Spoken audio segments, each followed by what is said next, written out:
Hello guys! Sa lahat ng mga nanonood. May kasabay pa ako din sa tabi ko. Hello sir! Shout out! Sabay pa kami oh. Okay. Welcome to our vlog for today. Andito si Kuya. Yun. Hintay tayo ng mga sasakyan. Ay. Yung kasama natin nandun. Hindi pa sila pinapasok. Una muna ang mga sasakyan bago yung mga tao. Ayan, pinupuno na to. Pagkapuno, tsaka sasakay yung mga tao. So currently, andito po tayo sa ano to? Surigao. Surigao Lipata Port. Ayan. So ang gagawin po natin, pupunta tayo ng doon. Ricardo. Ah, okay. San Ricardo Port. Nagbayad tayo ng 2,600 para isa kay itong van. Yan. So, babiyahe daw tayo ng isang oras lang. 1 hour. 1 hour. Sana ganito nakita natin hanggang bumiyahe. Ganito kaliwanag. Alam sa isang alis. Ayan. Exciting! Excited!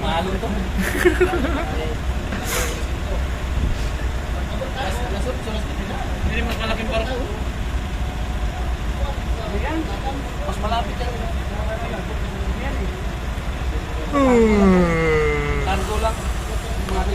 Oh, hintay pa po tayo ng ibang mga sasakyan na babiyahe.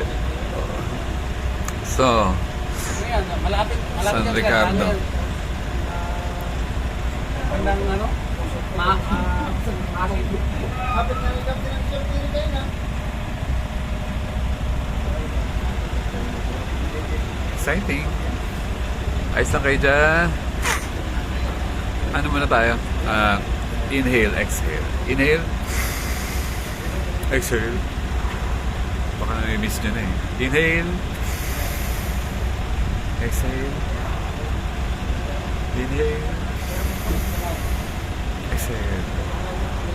One last. Malalim ah. Inhale.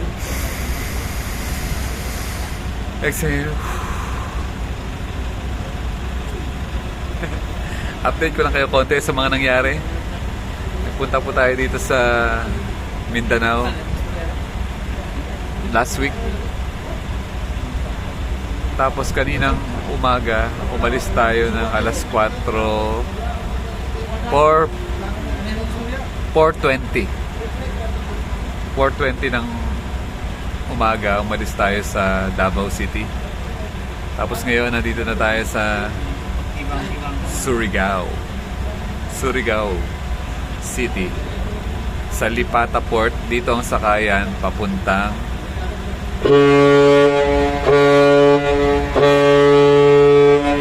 alis na daw sila.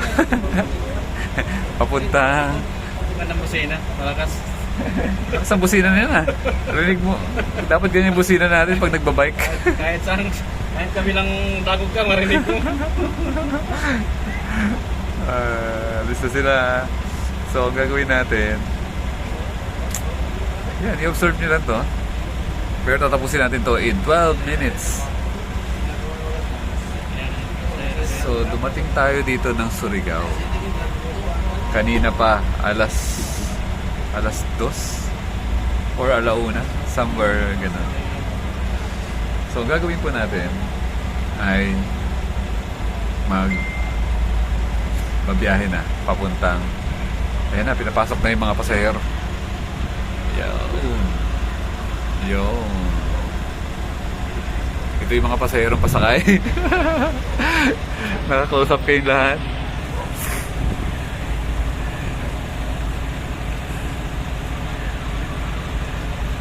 Tinry po natin itong bagong video natin. Ito po ay naka 4K ba to? Sana maging 4K talaga siya. Kasi na-try ko last time. Hindi maganda yung pagka-video. Ayan na po yung kasama nating dalawa.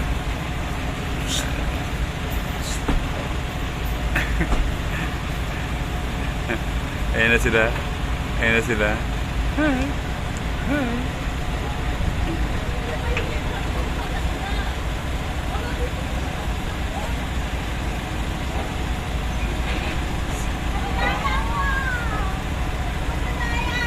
Sarado yan, sarado.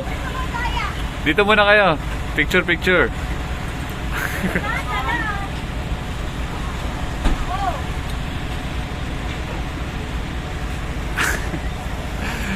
Okay, yan po yung mga kasama natin. Ito po yung mga parating na iba. Ayan, pwede na sumakay ang mga pasaheros. Kung gusto nyo makita ang inyong mga video, pagpasok nyo, may selfie muna. Selfie muna bago, selfie muna bago umakyat.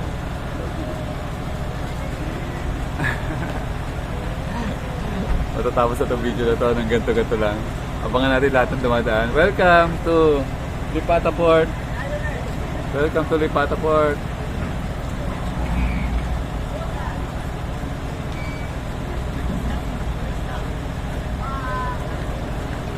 Ayun na, matapos na. At least nagkaroon kayo ng, ng view ng mga taong pumapasok.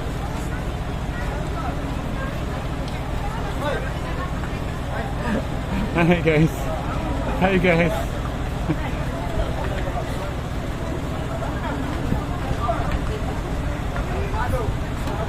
Yun, like kayo lahat mamaya. Like and share kung gusto nyo makita ang inyong sarili.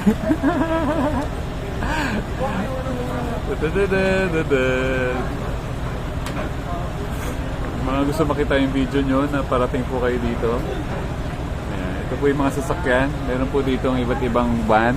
At meron din po tayo mga iba't ibang Ayan, hello guys. Daya ko, ikaw nung dapat.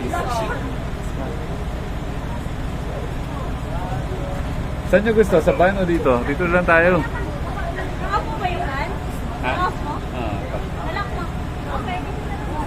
Dito muna tayo. 1 oras lang daw. 1 hour lang daw tayo dito. Tapusin ko na to. Ay! Ay!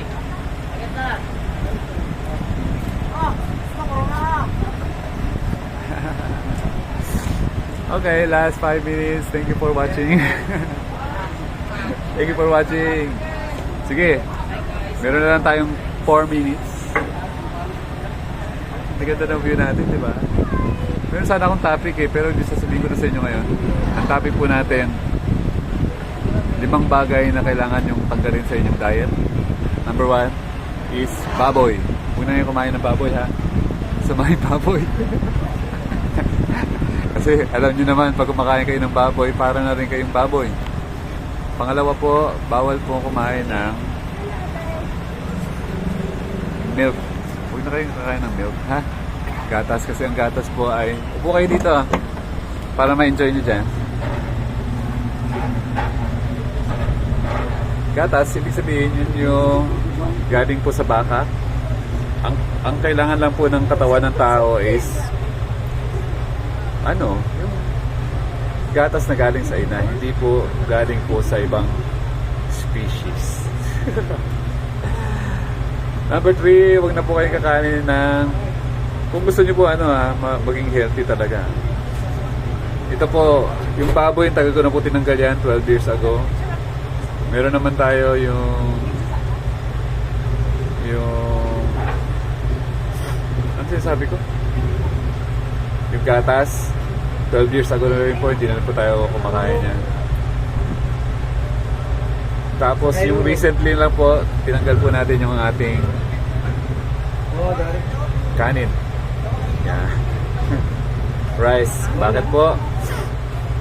Parang masyado lang siya nagpapabusog pero hindi siya ganun karami yung nutrients na nagagawa. Tapos ang problema, napaparami ka ng ulam. At napaparami ka lang ng kanin.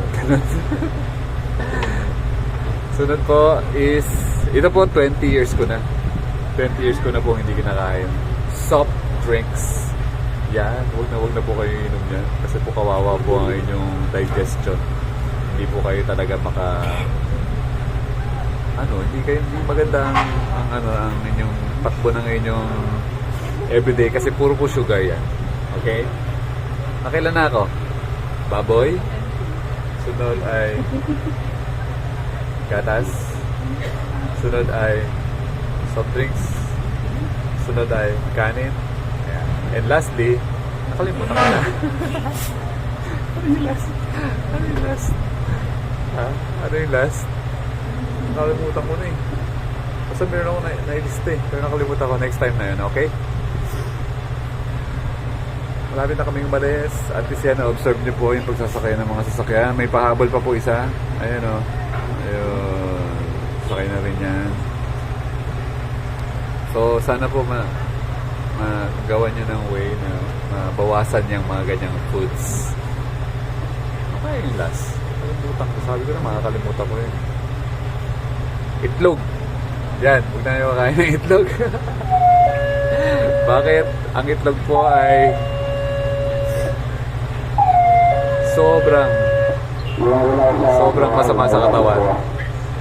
Pero problema, nakasanayan lang po natin kainin, kaya ang daming kumakain. No? Pero sa totoo lang, wala po siyang ganong tamang nutrisyon na binibigay sa katawan. Yeah. Okay. Meron na lang tayong 1 minute. So ito po ang paligid ng Lipata Port. Bakit? Gusto nyo kumaway? Last 1 minute. Thank you for coming. Thank you for watching. I love you all. Sana po mag-like po kayo, share, and subscribe. Okay? So, paalis na po kami. Thank you for watching and I love you all. Siyempre, patuloy po tayo sa pagiging buhay sakto, maging malaya, masaya, at mapayapang buhay sa inyong lahat.